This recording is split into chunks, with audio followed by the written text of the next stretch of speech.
Le phénomène des marées trouve son explication au niveau des forces qu'exerce la Lune d'une part, le Soleil d'autre part, sur l'eau des océans qui couvrent notre globe.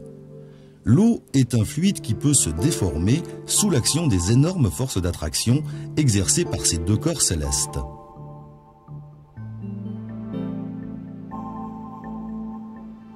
La Lune, astre de petite taille, est notre satellite naturel.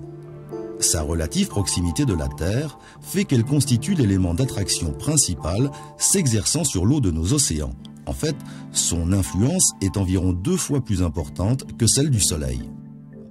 En réalité, le temps qui sépare la marée haute de la marée basse n'est pas exactement de 6 heures, mais d'un peu plus, 6 heures 12 minutes exactement. En effet, pendant que la Terre tourne sur elle-même, la Lune accomplit sa propre révolution autour de notre planète.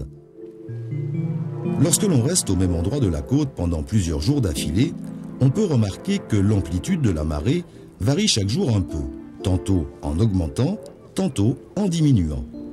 Cette variation est due, elle aussi, aux 2 astres qui influencent le plus notre planète, la Lune et le Soleil.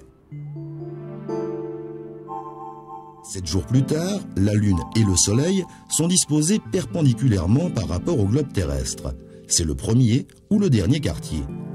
Les forces d'attraction des 2 astres se contrarient. La mer ne monte plus aussi haut et ne descend plus aussi bas que d'habitude. On parle alors de petites marées ou de marées de morte eau. Ce coefficient peut varier entre 20 et 120. Lorsqu'il sera inférieur à 60, on aura affaire à une marée de morte eau. Lorsqu'il sera supérieur à 90, on aura affaire à une marée de vive eau.